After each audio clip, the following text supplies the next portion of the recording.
10 seconds remaining.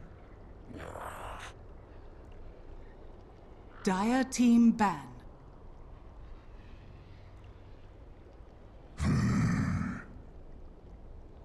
Complexities turn to ban.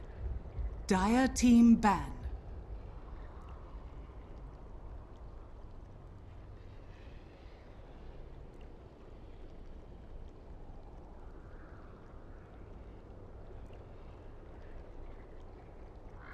Ten seconds remaining. 5 seconds remaining. Complexities turn to pick.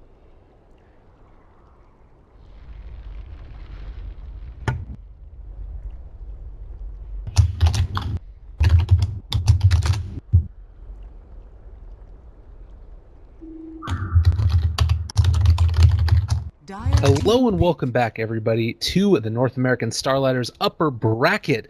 North American playoffs. This is going to be Archon versus Complexity Game 3. Lyrical Dota joined today by Llama Down Under, and we're hoping to see a deciding one this time. What are you expecting this time around, Llama? And we actually already do see the Alchemist band on out. Yeah, I was gonna say, probably that outban that happened in the immediate IO pickup from Complexity. So going back to basics now, here's a funny thing. They banned out...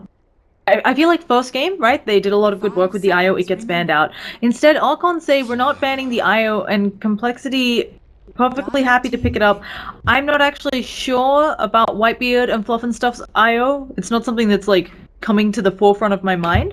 So I feel like maybe that's not exactly there for them, but Monkeys Forever, it used to be Moo's famous Slaughter, now it's Monkeys Forever's Slaughter. Clearly doing good work, and I think they'll be happy with that. Plus, maybe a strong mid laner, maybe just something like the Dazzle or Wyvern here to say, hey, you want IO? We'll make sure your life's really rough. It's interesting. You know, there are those other defensive supports they can end up going for. Tusk also in the pool. My personal pick that I think would have been good if Archon felt comfortable with it is a Wind Ranger, but instead they're going to opt to go for the block pick, picking on up that Tiny. On the Dire side, it's somewhat of an interesting dynamic because you usually want to end up being able to have stacks there, and normally your stack partner is going to end up being the IO. Obviously not able to happen this time around, so they are going to need to, well, I don't know, I'm curious, maybe you end up seeing something like an Ogre later on for Archon to get that Bloodlust damage up, but something to increase the attack speed of Tiny. I feel like I wasn't expecting the Tiny pick here. He's not unplayable, especially if you have someone who's really good with the hero. I think NIP and Lemon Dogs would do this a few times where they have a Tiny specialist on their teams, and so they were very comfortable running the Tiny without an IO for support, but it is certainly rougher, and he needs a quite a bit more items, and without someone like the Alk, I mean, that's the OG strat, right? The Tiny just farms whatever on earth he wants because he knows he's getting an ag from Alk, and it really reduces the burden. It's going to be interesting to see how Archon itemize this guy. Maybe a Beast Smalls to pick up for them as well, because it helps with attack speed, but not Complexity, as you said. They could go for the Tusk.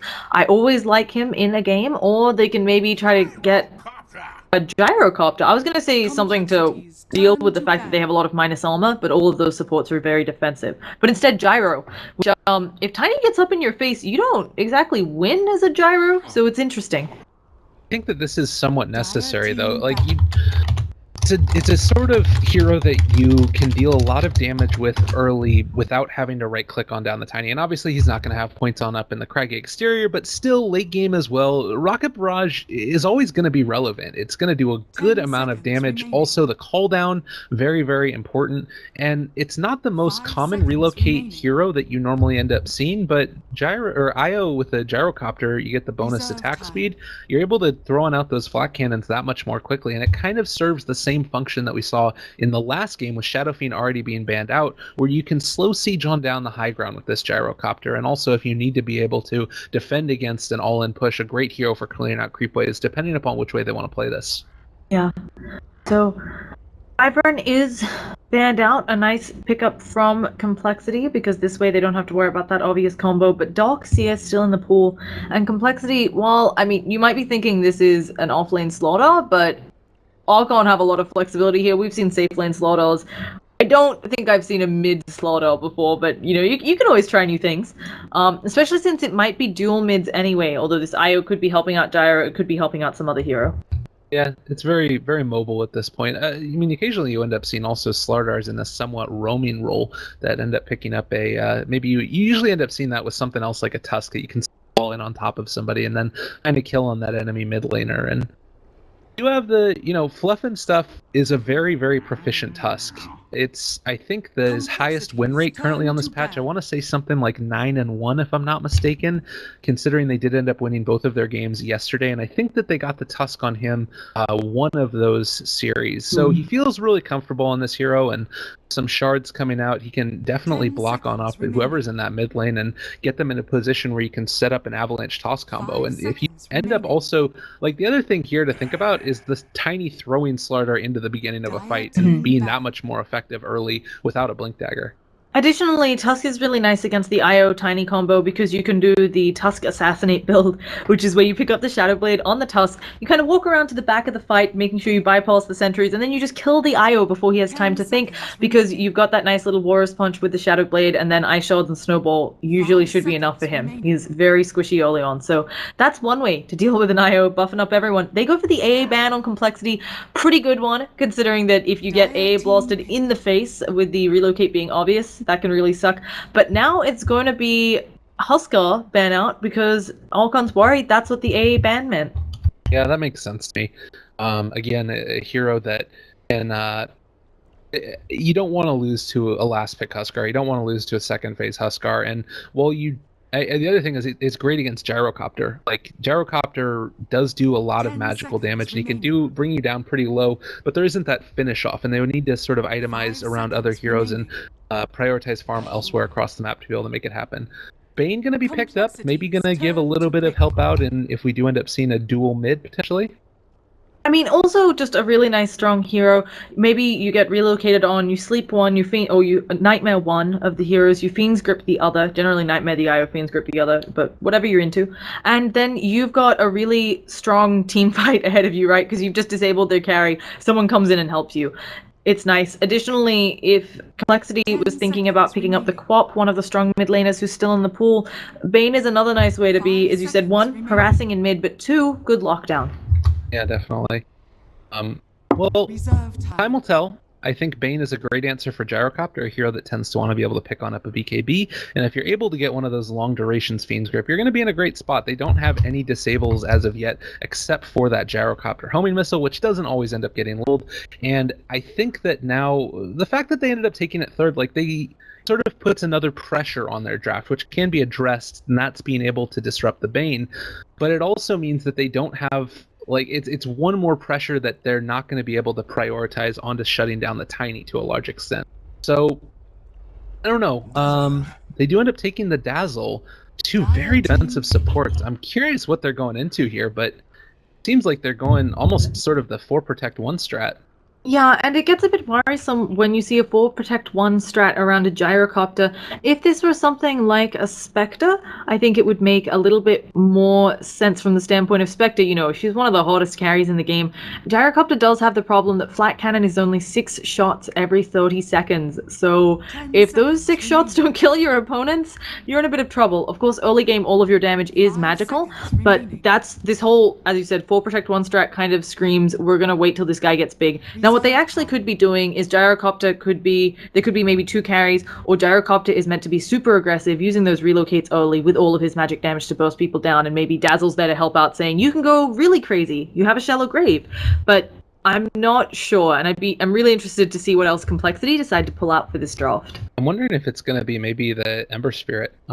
They could run Ember mid, considering that Tiny kind of posturing to be in that mid role. Obviously, not necessarily stuck in that role, but I think that you can get away with an Ember Spirit mid at this point, and then you may either have the IO or the Dazzle there to help them on out in that mid lane there, and that would be a situation where it's sort of, 2 protect 2, and then one other guy's off doing his own thing, and I wouldn't mind that so much, because you do want to make sure that those 2 heroes get off to a good start.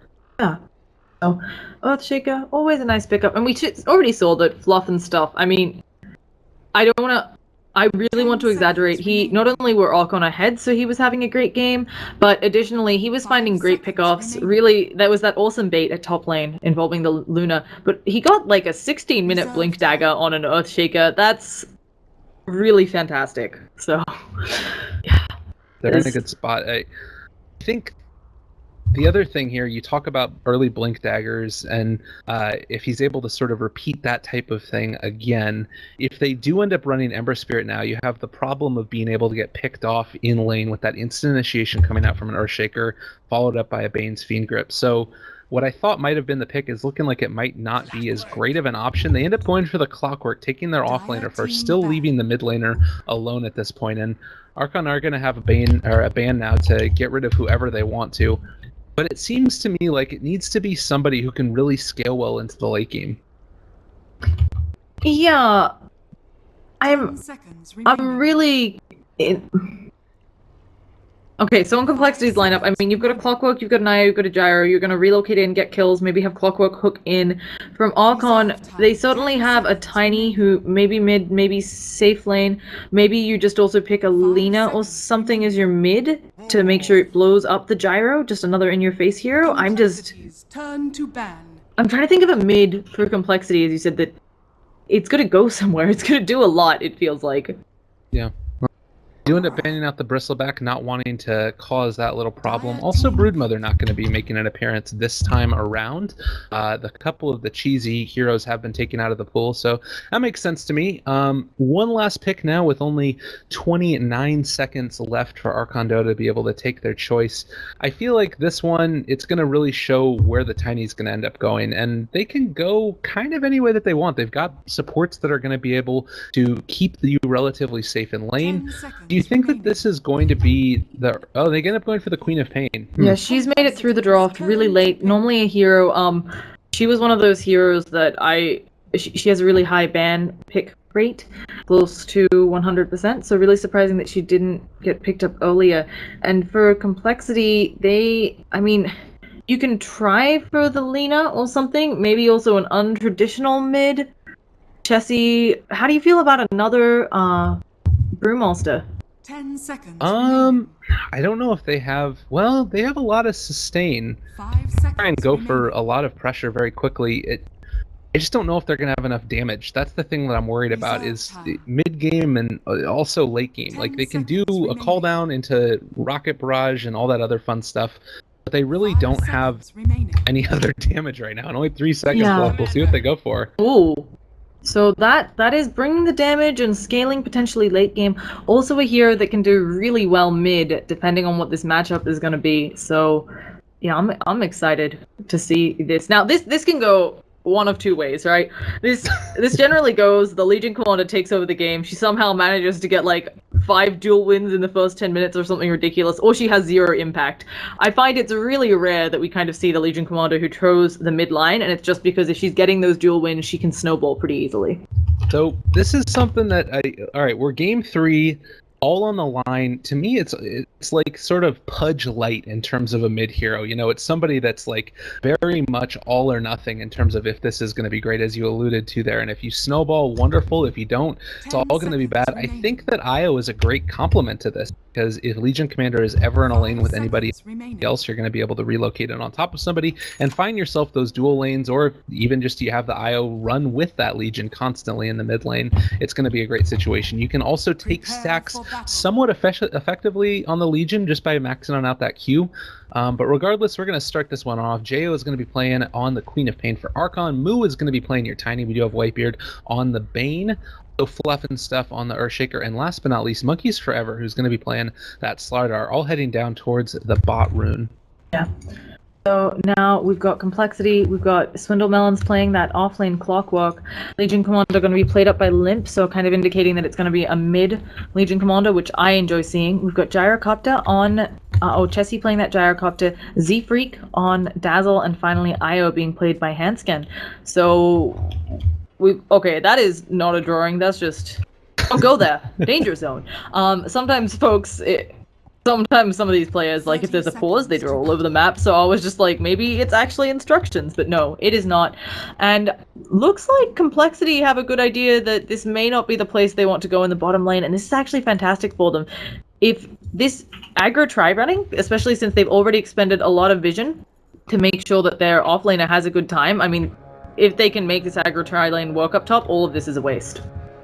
I like this. Yeah, I think that the decision by Complexity to head on up there in the aggro try makes a lot of sense. Moo is going to be able to pick on up the bounty rune, as is the Legion commander. And I'm a little bit surprised to see both the Dazzle or Wisp are probably going to head on over into the mid lane, I would imagine. I mean, you can just constantly run the gyrocopter there with them and get a whole heck of a lot of sustain, but I don't know if you necessarily have to, but it could definitely mess with Starladder's day a lot. Yeah, it's also something where it's really hard on a Slaughter, of course, this hero with the no monocost sprint phase through things. You might try to go for body blocks or, okay, they're pushing. They have level 1 flat cannon and they have knocked out this creep wave and even heal bombed it. I'm not sure what the play is here. I mean, is it like level 1 tower? Oh, not level 1 tower, sorry. Like 4-minute tower? I think so, yeah. That seems to be what they're going to do. They're going to pull this creep wave over as well, and they don't have the best push against this lineup. This is something probably should have seen earlier, but with this amount of sustain, if they're able to get off to a really early aggressive start and get the items up on Chessie in the very beginning, Monkeys Forever is actually going to be trapped on in here. The rest of the creep waves is going to tango on through. Nice little recognition that you can pull the creeps into that side jungle, and at least for now, the pressure is still going to be applied, but I'm concerned for Archon's ability to deal with this. It's a little bit worrisome for the lineup. I mean, it's not all fantastic for Complexity as well. Chessie's not gonna, as long as they get the early tower, it should be okay. What are their 3 heroes doing in mid? There's gonna be a toss, there's gonna be a stun, and it looks like Limp, he's trying to heal himself up, but he cannot fight this even though he's got the tower's help. He's gonna be our first blood going down there to the auto attack from Fluff and stuff, so that'll be that. I was saying up top, I feel like if Chessie misses some of these lost hits, maybe because they're pulling or because the creep wave's a little bit too pushed up because Monkeys Forever pulls the wave back, maybe they'll be in a pickle, but he's not CSing super poorly. I think he's missed like 2 that they had die to this camp. I just really like this play here.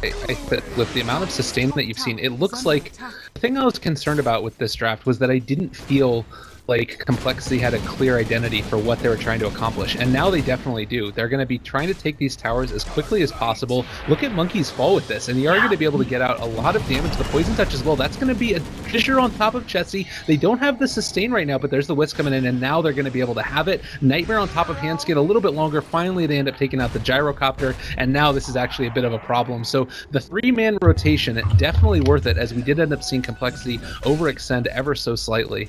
It's not just a problem, I would argue that's a complete disaster. The levels not being there for the tri-lane, suddenly you're up against a Slaughter with level 4 while the rest of you are level 2. I mean, this Slaughter is higher level than the mid.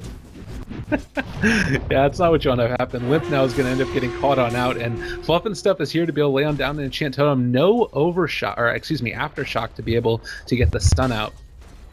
I still don't think that the counter push by Archon is going to be enough to keep them off of this tower, and it's still probably going to end up falling. I feel like he's gotten enough out of this lane that it's won, though.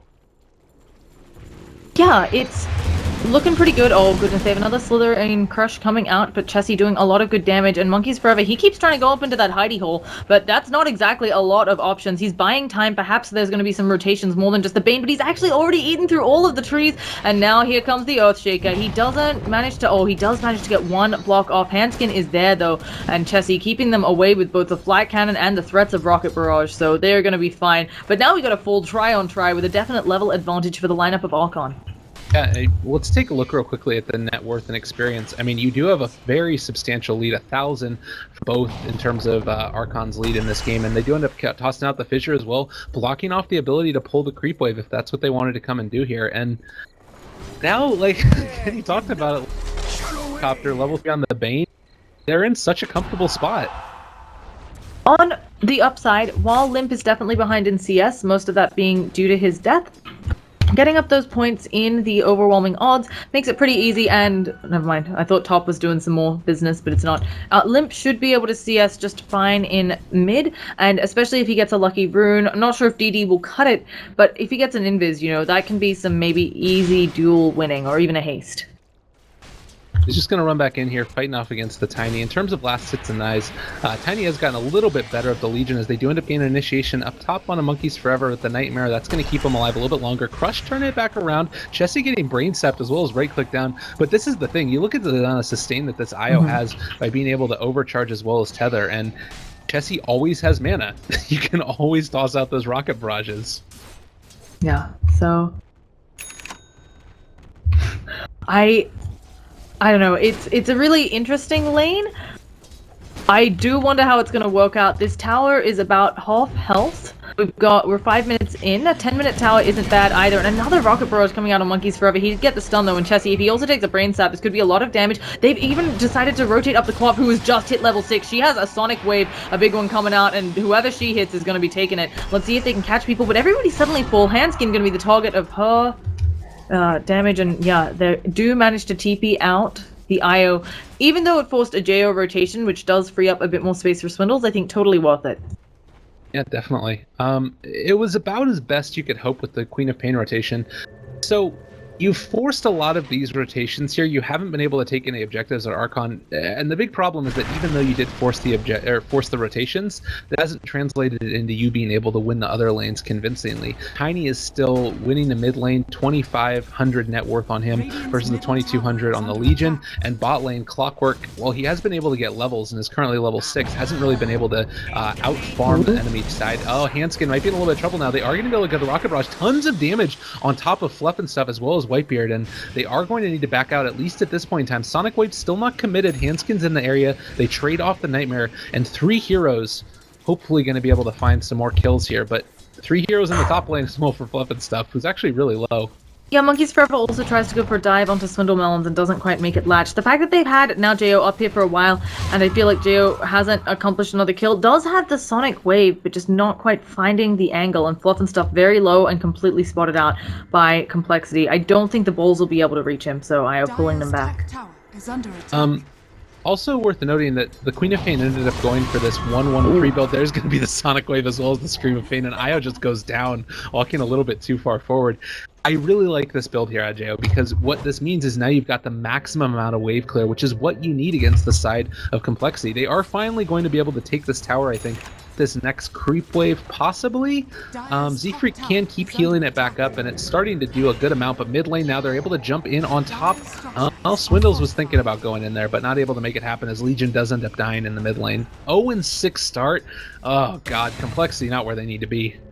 I mean, both of these games, rough starts. Let's see if anybody's going to be able to turn it around. This top tower also taking a lot of damage. Now Tiny is here, and the tower, it's in deny range. If this is denied, this is devastating. The whole point of this lane is to get the early tower, get the gold. Z-Freak going to be slowed down, has a toss, Slithering Crush, and he is destroyed.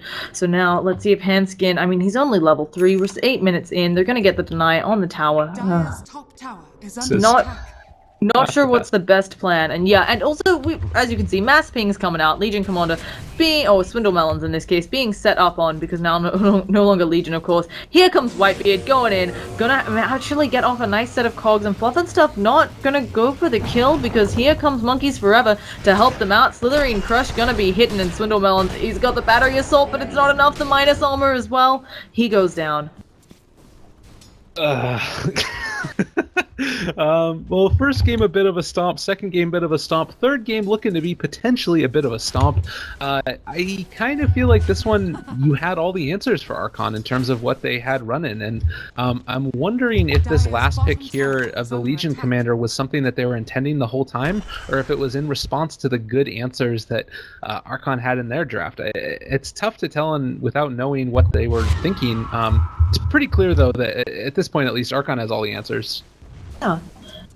So Archon doing a really great job there. Chessie may also, as you said, there's a lot of damage coming out, and they have another Sonic Wave in like 15 seconds, so Jo may just turn around and Sonic Wave Chessie. He's being healed up quite a bit, but another Scream plus a Sonic Wave. I don't think Archon has realized this tower is in deny range, or they're deciding to use it to bait out. It could have been that in the hectic team fight, it wasn't something they picked up on, or they're really actually hoping that someone on complexity goes for it and they TP in and get a bunch of kills, because that's worth it even if you lose the tower. But now we're going to have another toss in onto the Legion Commander. She's going to be Fiend's Drift up. Doesn't look like there's a nice easy way out for her. There's also a stun. It hits onto Chessie. He needs some help. And the IO, he tethers to a dying Legion Commander, so no such luck there.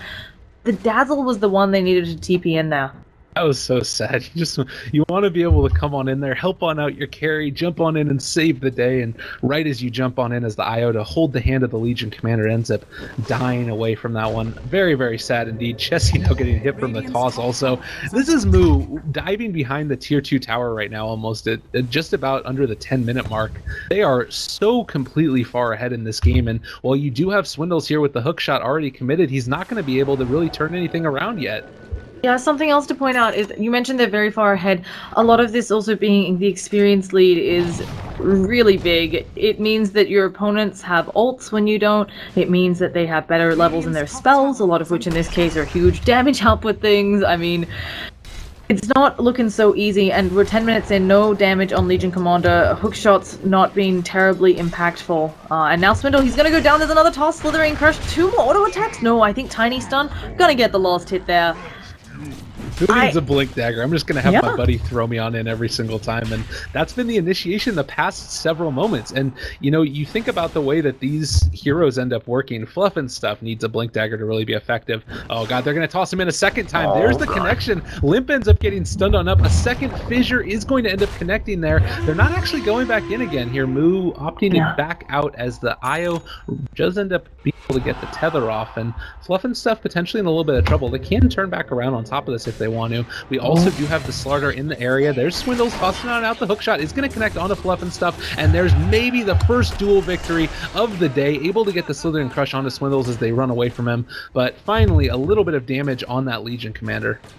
Yeah, and it's not, you know, it's something, and it's definitely a good start.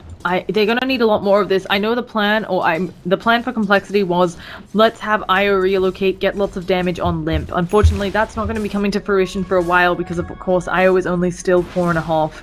But getting damage where they can, even if Swindle is expending the hook shot for it, really good. And we've got another big toss in the bottom lane. Chessie does drop the cooldown though, and this may have been Monkeys Forever overextending. He's in sprint form, so taking extra damage. They just have to get the rocket barrage on him, and they do. That's gonna be his death. And if this keeps happening, there's totally a possibility that complexity maybe can make something more of this, but at the same time, Limp is taking a lot of damage. He manages to use that press the attack to walk it off, and maybe gonna need one on Chessie too, who is glowing with that amp damage. Oh goodness, Chessie's gonna be going down. There's a Fissure on one side, now there's the Tiny right there. No press the attack's gonna help here, and Limp, actually, he needs to use it on himself. He still needs help. Where are the TP supports? They're just sacrificing Limp here. There's not even a dual damage thing that he could get going. He's gonna fall. Looking really rough. Just as I was saying, maybe some throws coming from, well, literal throws coming from Archon. No such luck. 1100 net worth lead, or swing, excuse me, at the end of that one. Clockwork does have a hook shot. It's going to run on into Whitebeard. There's the feed script from the darkness. Doesn't have the ability to get on in there quite yet. Are they going to be able to get in time? Nice Nightmare, keeping him alive a little bit longer, transferring that over onto Handskin. Now Whitebeard is stuck on in there with him. It looks like Handskin's going to end up falling. They do finally get a kill there on top of the Bane, but Gyrocopter gets the return kill onto the Tiny. So things are looking a little bit better at this point for complexity. 4-14, though, is a little bit hard to come back from Monkeys Forever after laying on the stun. Is going to need to back on out. Z-Freak with the weave down. They're starting to lower down their armor a little bit more. The turnaround amp damage on the Z-Freak. I think that they get this kill now. Like, just the solid team play by Archon. They're all roaming in at the exact moments they need to. Yeah. Potentially complexity here. When they eventually get up, relocate, while Archon will know that it's active, it's something where maybe they'll think that they're big enough, having, they can, you know, players at this caliber, they can feel this lead, they know that they're 5,000 gold and 5,000 experience ahead, and of course then there's the kill score, which gives away some of your lead, gives you the knowledge. I think IO maybe, if they're lucky, Archon might play a little cocky, you get some relocates, you get some more damage on the Legion Commander. She doesn't have the best start, but it's not like she isn't a hero who can try to catch up. Well, yes and no. I mean, I think that you need to commit so much more for it to be able to find those. And I think that, like you said, you can catch up, but it's going to require really great teamwork and coordination and making sure that you're always at the right spot. Swindle's here doing a little bit of a pump fake on this hook shot, and Moo is just going to toss him up in the air. Afterwards, throwing on out that avalanche. Is going to miss the hook shot in the end, unfortunately. Was a little bit blind, and now he's cut off from the rest of his team. Gyrocopter, in the meantime, was able to pick on off Starladder Monkeys Forever, but Queen of Pain taking his life in return. That was actually really fantastic, that kill, because Monkeys Forever was being fought 2-1. Not Monkeys Forever, the Gyrocopter. Chessie was being fought 2-1. And so getting anything there, always fantastic. The Purge immediately thrown out onto Hanskin, hoping that he'll get away. But there's the Fiend's Grip coming out, and now they need some sort of help. I don't think they have it. Quap coming in as well. And Jo, wicked sick. 7 and 0. I mean, just look at some of these kill scores. So, like, you definitely... It's good to be able to find those return kills when it's these moments where you, as we do end up seeing, actually Moo toss the creep on in to get the Queen of Pain out of the trees. It's good to be able to find those return kills when you end up getting caught out of position, but Complex have to be able to not get caught out of position, because otherwise you're never going to be able to get the duel damage up on the Legion. It's 15 minutes, and not only has it only been one duel won, I think it's actually been one duel committed total in the game. So... Like, it's fine to be able to find those pickoffs and be able to outplay your opponents from time to time, but it has to sort of come off the back of also a solid game plan, making sure maybe settle down a little bit and find the real, I guess, what your lineup is supposed to be doing, which is relocating on in with the Gyrocopter, maybe being able to pick on up that key item on the Legion Commander. Still, what is this, 1,100 gold away from picking up a Blink Dagger? It's looking really dire. I think that Complexity's been trying to do that. You can see, based on their positioning, they'd been having folks farming up their jungle. A lot of people haven't actually been moving past this line, you know? But it does feel like Archon understand that that's how Complexity gets back in, and they're aggressively making sure that they can't just somewhat turtle on their side of the map and win. Yeah, take a look at the ward vision also. I mean, that's a really key component. They have wards all over Radiant's jungle, and likewise, Complexity doing everything they can to keep eyes on any type of rotations that come in. It's just such a hard position to be playing from. Let's take a look at some of the other items here. Clockwork currently has had to go for a bracer and is going to be afterwards picking on up his Force Staff. For the Legion Commander, still sitting pretty on 1,100 gold, trying to build on into that Blink Dagger if at all possible. Gyrocopter, drums, and no real other items as of yet on top of that Magic Wand. But he does deal a lot of damage at this point still with that call down, as well as the Rocket Barrage maxed out. Mm-hmm. Do you think that it's worth it at this point to just sort of try and keep on farming and stay away from fights as long as possible, or is it a little bit better to try and actually relocate on top of people? Do you need to wait until that Blink Dagger comes up? So in a game like this, and in all games when you're using relocate, you can't relocate without vision. So looking at Complexity's ward vision, they're going to need to be able to see at least 3 heroes using these wards away from wherever they want to relocate, right? So if you're trying to relocate here, you want to make sure you see 3 here, and vice versa, sort of thing. So, and of course, because the easiest place to relocate gank for them right now is going to be in this general vicinity, or maybe if they overextend on the lineup of Archon, because they want to make sure they relocate away from towers, because the worst thing you can do is, you relocate near a tower, 4 TPs. I think it's really rough here, though, to try to go for those relocate ganks, as you mentioned. So I think sitting back, just trying to get a bit more farm up. You don't have an awful totaling lineup, and it's a bit early to talk about it, but your high ground defense isn't awful, because you've got things like rocket flare to pull the creeps off of the tower. You've got plenty of wave clear between the Gyrocopter and the Legion Commander, and then of course Dazzle can heal bomb the waves, and if you need to, you've got cooldown. So I think if you can drag this one out, you've got a chance, but right now looking very dominant for Archon.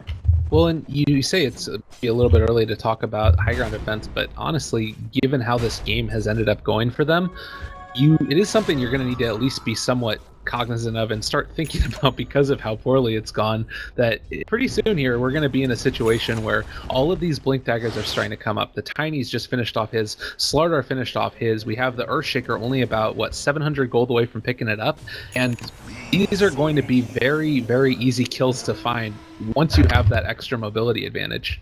Yeah, 100%. So Archon, they've got the Blink up Oh, Tine. Okay, no. Fluff and Stuff was just low jungling. He's also really close to his Blink Dagger. So, looking good. Now, let's talk Bane. You're ahead. Maybe you go greedy, go for a 4-star. Glimmer Cape, always a good item here, especially nice against someone like the Gyrocopter or the Clockwork.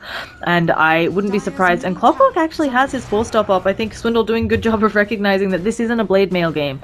You're a bit too far behind. You don't have the levels, which then leads into the health necessary that you're really bothering them with the Blade Mail.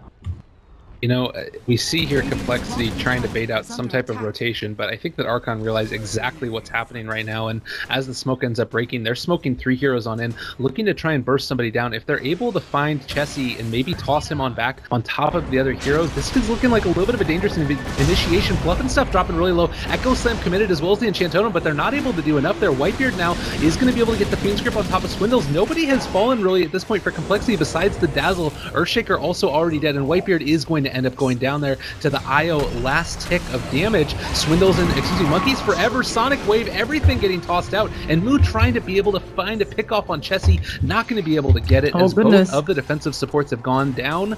IO coming back into the fray, can find another fight if they want to. There's the jump forward, crush onto 4, as well as an avalanche onto 4, as well as screaming onto 4, but they don't quite have the damage. Tossing the Gyrocopter, that's going to kill off the Clockwork, but you ended up losing the Queen of Pain for that engagement. That just became worth it, losing the Clockwork for the Queen of Pain. Limp could have even potentially gone for a duel. They're very dangerous, but look at how they are all regen back up, and we'll see it in the fight recap. A huge win for Complexity despite the buybacks. That Queen of Pain had, which I think she was past Wicked Sick at this point. You know, she was just kind of a murderer. That's the point where they're like, Queen of Pain, please stop killing people. But you can see these Blink Daggers being so valuable for the lineup of Archon. The only thing it feels like they're missing, oh goodness, I think they're going to get the dual damage off into Monkeys Forever, the cooldown just in case, and that is going to be second dual win for Limp coming out. They should be able to get this tier 1 pretty easily, while Fluff and Stuff doesn't have, you know, he's got Fissure, but he doesn't have an Echo, but they might just back out and play it safely on Complexity. They really want this. It opens up the map a lot.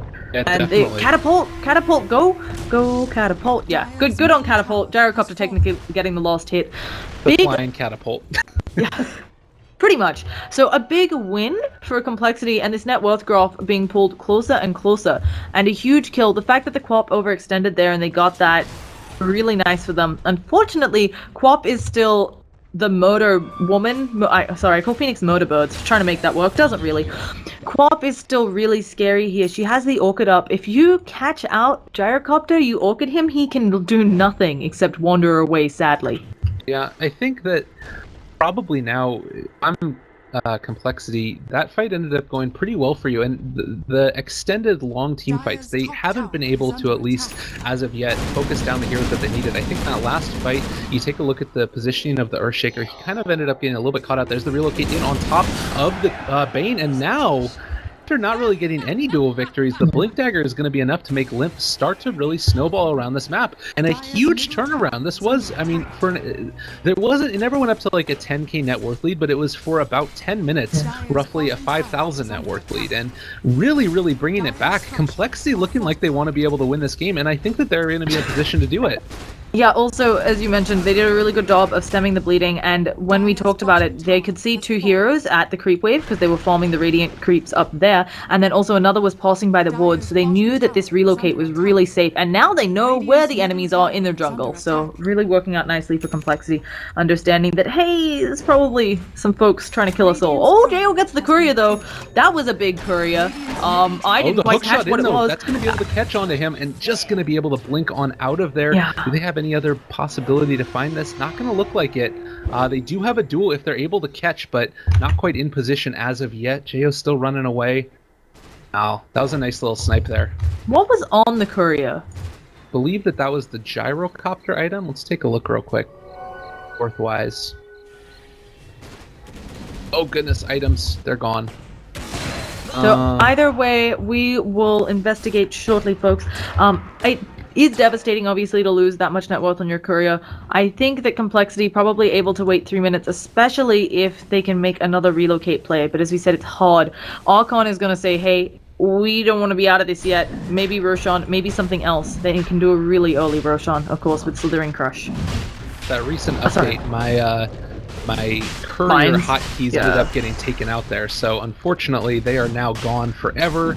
Sad day, but Roshan going to end up falling nonetheless. Fluff and Stuff, they're actually going to back on out now and end up smoking on out of the Roche pit. I guess they're going to be looking, maybe, I'm not sure. I guess that they want to try and take another fight here, or they were worried about maybe some type of initiation on them in the Roche pit.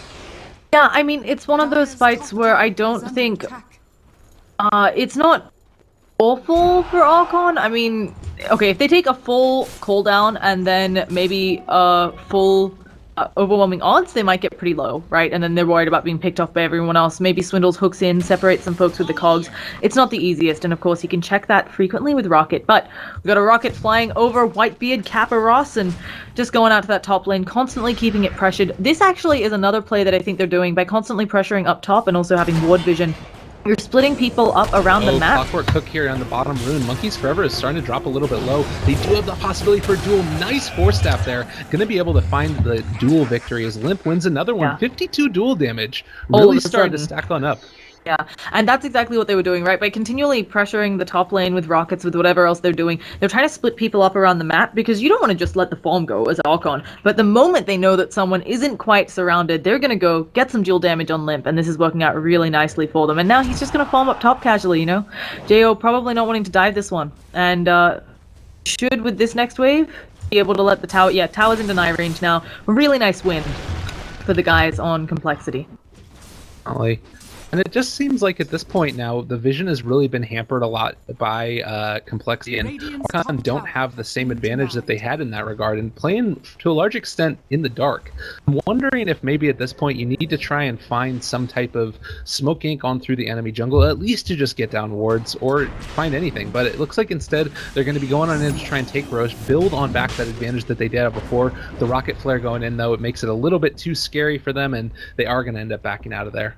Yeah, Slarddar's a hero who's not terribly naturally tanky despite being a strength hero. Additionally, because his build-up is generally Blink Dagger into Force Staff, he's not getting great stat items, and he doesn't even have on Monkeys Forever treads, so he took, like, I want to say a fifth of his health was taken out by that Rocket Flare. He can't be in the Roshan like that, and Swindle very diligent about checking it, although you always do against a Slardar. So, nice play there, and now Complexity, they're... Oh my goodness, the net worth drop is back down to 0. Would you look at that? Just like that, they're able to make it happen. It wasn't ever a super spectacular, crazy big advantage. I think the biggest thing that ended up coming out from all of this was being able to fight into the middle of a call down. And I think that, you know, you saw the Earthshaker get picked off in that mid engagement. That to me was the biggest play of this game, was them being able to, you know, find that pick off there. He got off the Echo Slam, but I think it was only onto 2 heroes, and I don't think it even dealt out the damage, or dealt out the stun. Speaking of pickups, Kappa Ross is going down. Goodbye, Whitebeard, another dual damage, but this is a dangerous place to be. But they've gotten the pick off, and everybody from Archon backing all the way up. I was actually a bit concerned there, because I feel like a 4-man, because they didn't quite have 5 at the beginning of that smoke rotation into your enemy's jungle near their tier 2s, they can collapse on you, but Archon not striking back in any way. Well, it's just the burst damage that comes out so quick in Complexity. They shut on down that Bane, and that's a hero that you need to be able to control the Gyrocopter, to control the Legion Commander, and if you don't have him at the start of a fight, if he gets picked off, you can't go in there and try and fight against it. So just finding the right heroes to be able to get picked off, probably the Earthshaker and Bane, to me, maybe besides the Queen of Pain with the damage, are the most important heroes to find in those pick-off engagements. Yeah, so doing really well there. And if they keep this up, right, I mean, you've got Jo trying to make space on that top lane, cutting the creeps, but they're getting a tower, and Jo not quite able to siege this, is a Queen of Pain. So we'll be seeing Swindle Melons. He can't probably get an easy pick off here because they saw that rotation with this ward, but instead he does manage to get a hook shot off, pushes Tiny backwards. This is the play they need. If they can get a cooldown onto him, and now there's the dual damage coming out. Nobody else has enough for the Slithering Crush. It's slowing these things down. Moo, they need more damage, and oh my goodness, Moo goes down, but Limp, the Shallow Grave coming out just in time. Jo's Sonic Wave, it looked like it was going to do so much more, but instead, the lineup of Complexity get away. 2 kills in the bank for them, only losing a Clockwork. Who cares about Swindle at this point? And Limp is already back up to full health. Of course, he had a regen rune as well, but even before that, with the engagement, the sustain coming out from these defensive supports, finally paying off. I think that that's really the most important thing in all of these fights is a shallow grave is game changing. One of the relocates defensively is game changing. We haven't had to see a ton of those in this game, but you think back to game 1 and the way that the IO was able to do that on several occasions, it doesn't seem like there's so many different ways, I feel like, for Complexity to outplay Archon. It's not that they are always outplaying them, it's that they have the possibility to each and every engagement, because you've got the, you know, the clutch grave at the last second, the clutch relocate. And for Queen of Pain, obviously you can land a good sonic wave, but it's just damage being dealt out, and they don't have as many possibilities to the heroes aren't really quite as diverse. I mean, Earthshaker gets a heck of a lot of stuns, and he was able to hit a huge fissure as well as the Echo Slam. It's just not quite enough. Yeah, so looking grim, and it's going to get worse and worse for the lineup of Archon as BKBs get picked up. Of course, Legion Commander going to be working on one, and Gyrocopter has the Sanjin Yasha, has 3k gold in the bank. Probably a BKB up next, just so that Earthshaker can't do so much lockdown. Is this another smoke? It generally looks like a smoke. Swindle throws out the rocket, just double checking that Roshan isn't being done. It's a tad obvious that there's something going on here because creeps are hitting bottom tower, but if the tower pushes them out fast enough... Oh, they're actually going for the Roshan themselves, and they have no idea on Archon. They probably... yeah, I think that they think there's a smoke gank going on. Yeah, that's definitely what's going on here, is that they want to be able to make sure they don't get caught out, and so they're all grouping together, and that's going to give them the option to come on in here and take on out Roshan, and then potentially push the advantage even further. I mean, right now you're taking a look at this Legion Commander, 66 damage stolen isn't ridiculous, but it's enough at least now that with the BKB finished off, she can jump on top of that Tiny, immediately duel him, take him out of the fight, or any of these other supports here. Maybe even the Queen of Pain is probably the best option if they're able to get that. Even with the BKB committed, you're still going to tear through her, and I think that now Complexity have really sort of weathered the storm, and while we did see the early aggression not pay off a ton, I think they're in a great spot to take on down this tower and push for more. Also, BKB Legion Commander, I'm just saying, no more craggy exterior. That's passive can win games, and so it's always really funny. It works well here, both against the Gyro and the Legion Commander, just because the AoE is about as large as Gyro's attack range. So the BKB is now finished off. The Sanjin Yasha is there for the Gyrocopter as well. It's not necessarily like the biggest damage dealing items to sort of scale well into the late game. I still think it's pretty decent though. I mean, this is pretty much the constant build. It's not the Helm of the Dominator that you sometimes see where you go into stacking a lot more often, but they can be aggressive off the back of this, and they don't necessarily have to have the crazy late game damage dealer because you have a hero that scales infinitely in the Legion Commander, and the more levels you get, the more damage you get. Also now Clockwork with the Aghanim Scepter picked up. Yeah, I also think it's a great item. Obviously, Sanjin Yasha tanks you up a bit, gives you a bit of damage. Move speed, also very powerful. And here, I don't know if Chessie felt like he had the space to go for the Helm of the Dominator just because they were getting crushed so much earlier on. You know, making stacks may have just been something that would be fed away to Archon. So, a really nice job there. And now, Chessie doesn't need to worry about that because he's doing pretty dang well top of that net worth chart. Doing what he wants to do, Mr. Gyrocopter. They are going to be able to at least think about jumping in here. Monkey's forever behind enemy lines, and now realizing the precarious situation he's in. I wonder if they try and wrap around here. He's got a ton of mobility. Like, no, they're going to probably end up just backing out. I think it's probably a little bit scary for him to stick around too much longer. And now we've got Swindle Mullins finally joining the rest of his team. Of course, they have lost the Legion Commander. He's chillaxing in the bottom lane. Needs to be a little bit careful because he's near both Tiny and Quap. And I don't know if Legion... Okay, I don't think anyone's seen Limp. They're going to trade a tier 2 for a tier 1. Chessie is probably not going to push this fast enough. And we've got TP supports coming in down bottom. They completely know, and oh goodness, Limp, you just want to not show yourself here. Well, if he ends up getting caught out, it's going to be a problem. Oh, there's a jump forward, BKB onto Jo. He's going to end up falling. That's what I'm talking about. Relocate on in. No chance for a BKB. It goes through it anyways and not able to hit the hook shot, unfortunately. But that is going to be a nice pick-off for them. And the only downside is both 10-second BKBs, I believe, boned there. And, you know, you could argue that was a deterrent. I don't think anybody would have gone easy tower mid.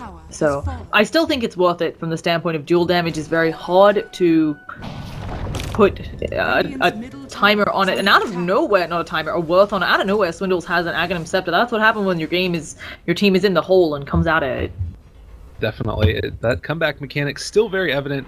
Worth noting also, Handskin was just kind of running at the Earthshaker for a couple of seconds there, not at all afraid of anything that's going on, and we're going to see Swindle continue to just pop all over the map here, and hookshot his way to victory. Aghanim Scepter also now finished on up on the Tiny, so Moo is going to start scaling a little bit better. It's a little bit behind where you would sometimes imagine it time-wise, but I still think that he's in a position to probably... Like, we haven't talked a lot about who scales well into the late stages of this game. Legion Commander obviously scales infinitely, but it's also worth noting that Tiny is always going to be super, super relevant in terms of taking down these towers. And with a Moon Shard now, an item that can get picked up, I feel like you're always going to need to keep that in the back of your mind in terms of the late game, taking towers and multiple buybacks. This game is also a little bit tougher for Tinies than most. We already talked about how you usually have someone else to help back up a Tiny. Beast Monster with that Inner Beast passive, of course the IO of another popular choice. Quap might be able to be, sometimes also we see in games like this, the Quap actually gets the AC so that Tiny can be freed up for other items, but I don't think we'll see that. This Tiny will probably, as you said, Moonshard, maybe an AC. It might be a game to consume a Moonshard soon, because the attack speed from the drums just isn't cutting it. What do you think about for the Queen of Pain at this point? Like, I'm wondering if they want to end up going for either a Hex on her, or possibly going for that Aghanim Scepter. Like, I feel like that item is always so great for being able to keep the pressure off of all of your lanes. Oh wait, they're actually going to end up going for a 5-man smoke now into the jungle. They have eyes on them with the board, but I don't know if they're going to be able to get there in time. Yeah, it looks like they're backing out for it, but of course they have a lot of heroes with blinks and so on, and they just need to guess right, and Ancient's always a good guess. Oh no, Z-Freak going for this rune. Instead, they're gonna go on to Swindle Melons, and I don't know if that was the right choice. Jo does pop the ult. Oh goodness, Hanskin has TP'd in, or relocated in with nobody else, is just gonna fall. I'm not quite sure if Hanskin was meaning to break someone or maybe initiated the relocate and then realized, oh, shoot. Swindle Melons is already dead, but that is a nice gold swing in favor of Archon. They're going to be very happy with that. At the same time, bottom tower now has creeps on it, and if they don't come back, Limp may just say, hey, I'll take me and my 200 damage and smack at that thing. Well, you talked about a little bit earlier, though, the fact that they have all these blink daggers on Archon. I feel like if Limp does go forward, TP's back ring to be able to get the kill. Huge Echo Slam mid lane. Chessie is going to end up going down, and just like that, the TPs are canceled. You need to get the heck out of here right now, because they are going to start pushing on down towards your tier 3s. Archon have hit this huge timing now. They do end up getting the offensive weave, so their armor is going to start to fall, but again, your tier 3 towers are going down. Limp doesn't have TP because he used his bots and canceled there. 25 seconds. It looks like with Swindle Melons being up, they're going to back out, but as you said, now that Tiny has the Ags, and even before that, he's a hero that does a lot of damage, and he does a huge amount to buildings. You lose a team fight, you lose your buildings. It's why the Tiny is so famous for your 15,000 net worth behind you still win the game. Right, definitely. Well, currently only 1,200 net worth behind. The game hasn't eclipsed that 5,000 mark really significantly throughout the whole course of it, and relatively even. Experience a little bit more into the favor of Archon. Well, not anymore, but I'm not exactly sure. It seems like neither team has really been able to effectively execute their strategy. A couple of minutes there with the Legion Commander able to get several relocate blinks on in, and getting the dual damage picked up for her. That has kind of slowed down a little bit more. It seems like Archon has kind of weathered the storm of that really early aggression and have been able to sort of group together as 5 and make sure they don't end up getting picked off. I mean, both of these lineups had nice peaks. There was, of course, the early game where Archon just ended up taking it away, and now we can see that after IO got a few relocate ganks, you don't fall for the same tricks anymore. So it is a bit rough. They're all going to rotate into Dire Jungle from the looks of things, so maybe just group together, pick up a bounty rune, but they're losing that T1. They're losing it quickly. They could try to push her top, actually. If they can get some sort of return engagement, even damage on a tier 3, it's always nice, and Dazzle does have a gem up. So wondering how this will impact things. Oh, Archon actually ended up denying out that DD rune. I kind of was hoping there for a second at least that Moo is going to come in and try and take it, but having complete and total vision on the rest of Complexity, you really don't want to be able to give that away to a Gyrocopter, or honestly even a Legion Commander. To me, Gyrocopter is a little bit more scary just because that AoE damage, but are going to be able to keep the courier over here. Not exactly sure. I think that they just want to send on back the gem when they end up getting ready to go into fights, so that way they don't end up losing it. Roshan responded in another minute. Seems like at least for now we're not going to see any more engagements until that stage. Yeah, there should probably be a big contest around Roshan. Of course, it's an important objective for both teams. And they've been spotted again, I want to say. I'm not super sure. They do know I mean, they pinged right on top of the wood. Either way, they're checking ward vision. That's what's going on with Dazzle, pinging all over the place. He's like, somebody give me vision. I need that courier. And they're just really trying to destroy what Archon's got going on, which is a great thing to do. When you have an IO, of course, you want the superior map vision, as we talked about, to get in those sneaky ganks. Been able to get it to a large extent. There still is a decent amount of vision at this point. Unfortunately, misses that hook shot from Swindle. It was ambitious, to say the least. Oh, yeah, definitely. I mean, they always had the option there as well to relocate on in after him, which is another component of this we haven't talked about a ton. The rocket flare is going to be able to be committed down here. Did they? Oh my goodness! It spawned as they're like walking out. Things happen. Yeah, these things happen. Sorry, I was just like, how did they not? And then I had a look. But now Swindle Melons is going to poke his head in. He's going to be like, hey. And they need to destroy this ward. The courier may see it. The Dazzle is not on the right side of that. Either way, they know about this on Archon. Again, these seem to be teams where if you're in the pit, you lose, because of course you have an Earthshaker on one side and then a Gyro and Clockwork and so on the other. But if Swindle can zone them here, they might not be able to get to the pit. It looks like they're grouping up for a smoke, and yes, they are. But was that in vision of the void? It was. I don't think they were watching. Oh goodness. Right. Oh, Swindle's gonna completely break it. Oh, he's probably there. Yeah, he's gonna go down, but did he buy enough time? No, they stopped doing Roshan for this. They're trying to help him out, and now this team fight is gonna go horribly wrong for Complexity, losing people in the backline. Chessie is trying to do what damage he can in the BKB, but they've lost Dazzle, they've lost Io, and now Limp trying to desperately, well, limp away. And instead, it's gonna be a 5-man team wipe, and Roshan falling into the hands of Archon. I feel like when you send a teammate to zone the opponent and he just dies like that, you finish the Roshan or you leave. It was so close. Like, I think that what he wanted to do there was able to lay on down the cogs and then afterwards just, you know, push them on back, secure the Roshan, but a huge team fight win, about 4,000 net worth lead, as well as 5,500 experience, and just so much more damage being dealt out by Archon. Huge win for them, and now with the Aegis picked on up, seems like they are at least in a position where they're sort of in control of this one, and they're going to be able to, I mean, look at the graphs right now. They're just dropping so quickly. 12k net worth lead currently for them, as well as a right in 7,500 experience or net worth. I don't know. I think that this could end up being a set of barracks here if they're not careful. You don't want to end up committing a buyback to this. Gyrocopter and Legion do have it, but tier 3s are going to fall, and it looks like they're also going to be taking this lane of racks. Yeah, they're getting the racks. They're deciding, it looks like on Complexity. Oh, okay, all getting a creep. That creep's going to take some soul burn. Actually, none, because he took no damage. Poor creep. Either way, the hookshot coming out onto Move at Swindle, realizing that's not where he wants to be at all. And I think it's the right choice there to not buy back. It's one lane of, it's one racks down. Yeah, it's melee, it's going to be constant pressure, but it's the effect of being so far behind because you bought back, and when you had 4 seconds, 10 seconds on that buyback timer, it's really hard to bite that bullet and do it.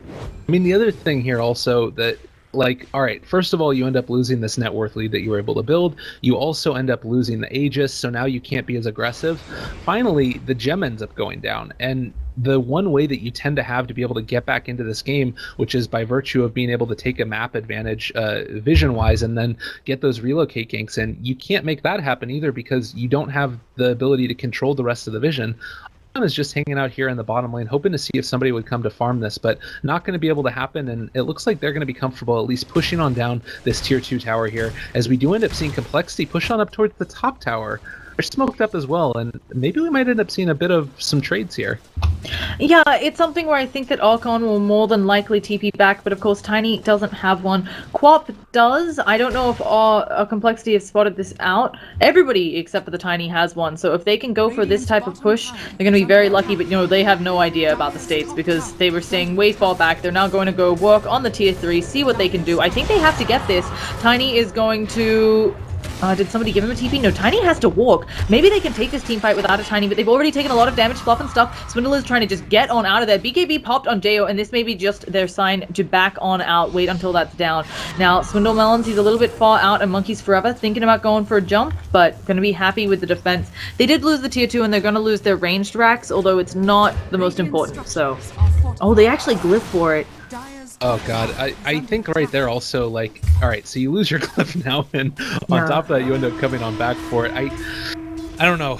I think that Archon have kind of taken a pretty significant advantage at this point. Bane ends up picking up the Blink Dagger, 12k net worth lead. It just all comes down to that one team fight, and that's what we saw, is that this game has been so close, and then one bad Roshan engagement, Archon are able to just blow this game wide open. Invis Rune now up on Tiny. He's going to be looking to try and stalk on out Z-Freak, and it looks like Z-Freak realizes that this happened as well. The thing to keep in mind now, Archon is all spread out, aren't quite as grouped up as they were before, so relocate ganks might be a little bit more effective if Mu ends up showing down here in the bot lane. Yeah, I feel like this game went from very close to suddenly, obviously Archon was favored, then Complexity had that good mid game, now Archon is heavily favored again. We're about 14,000 net worth in the hole for Complexity, and we've mentioned the technical infinite scaling for Legion Commander has had 80 damage for the past 10 minutes, it feels like. I don't know if they have the team fight to stop this next push coming out of Archon. They're going on in for it right now. You got AC up on the Tiny, so much of effective HP. Currently sitting at 2600 HP, on top of that 26 armor. And then also, they're going to be able to be right here, but what are you going to do against this? You've got counter initiation for days out of Archon. There's the hook shot on in. Force staff to the other side. Really good plays there, able to connect, but he's still going to keep on hitting away at this tower. Chessie is trying to do everything he can, but that's just going to be the Aegis committed, and perfectly happy to let that one fall. Now they're going to be able to jump forward again in a second with Jo if they want to. Hook shot in again, going to be able to connect with the Force Staff, keep it alive. Sonic Wave onto 2. This Legion Commander is actually going to be able to catch on out onto Jo, not being able to burst through him yet, and the whole course of this, and now he backs on out. Huge Echo Slam there. There it is. Mu ends up jumping in again. Swindles is able to take on out the Queen of Pain, but he pays for it with his life. Triple buyback, and now that looks like Archon need to disengage from this one. Yeah, if they can get any sort of return kill, all the relocate coming out, Fluff and Stuff taking a lot of damage. Monkeys Forever, though, does manage to stun up Chessie with that Slithering Crush. And Io, he's going in ham, but he is a little ball of light, and it doesn't look like they'll be able to catch anyone. I have to say, Archon, they played that perfectly. I was really worried because they spent quite a bit of time, they tried to isolate off the Queen of Pain, and they did actually get Tiny to respawn in a really bad location, and they stopped the initial blink in by the Earthshaker, but he just backed out of the cooldown, waited on the sidelines until BKBs were down, and then came in with the Echo Slam after the fact, destroying that team fight. And Archon, again, huge winners on that. Big deficit now as well for Complexity on item progressions due to buybacks on 3 of their cores. I think my at least expression that I end up sort of encapsulating that engagement is cool as a cucumber for Archon. They did everything that possibly they needed to do in that engagement. They burned through the Aegis without being able to lose the Tiny in the end. The rest of those supports, well, they're not as defensive as you see on the side of Complexity. You don't have the Shallow Grave. You don't have the Io being able to defensively relocate you out of there. You still do have, obviously, the Glimmer Cape on the Bane, for the Earthshaker being able to force staff you away. All of these little items here, itemization for be defensive. And now you're taking a look at a Starladder who does have the Lincoln Sphere on up and the extra ultra mobility, and maybe here Complexity is going to be able to find something, but honestly, this actually could be terrible for Mu.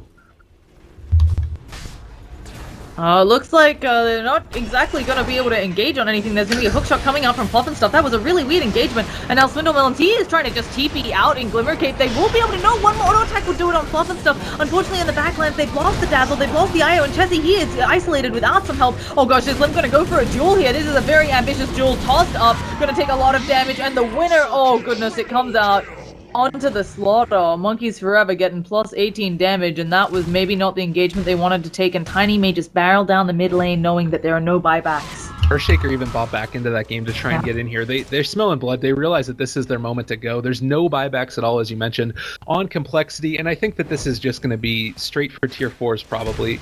Stopping for a Moonwell first. You got to show them who's boss. They're actually doing the quote safe play, but I think you know that there aren't buybacks. What is Swindlemelons going to do to disrupt that? And they're even backing a little bit. Tiny, he's making sure that there are still creeps inside the base so that they don't have to deal with backdoor detention. And now they're pinging it out. They're realizing they should have gone for T4s because there are no buybacks, and this is probably just GG. They might have Dazzle and the Swindle try to do one of those lost stands, but I don't know if it's going to be enough. And they call the GG. GG, well played, ends up getting called. Good luck further. I mean, they're still in this tournament. They're not out of it at this point. So I think also there as well, the only reason that they ended up going over to the side there was just because there was backdoor protection and all the other stuff anyways. But regardless, you end up seeing Archon move on forward to the next stage. They are going to have a spot in the grand finals up against the winner rather of Complexity versus DC, which should be taking place, I believe, on Friday. So Complexity and DC, depending upon who ends up winning that one, is going to have to play 2 series in a row, and Friday is when that's going to end up happening again. 2 p.m. Pacific time is when the first series, and then 5 p.m. Pacific time is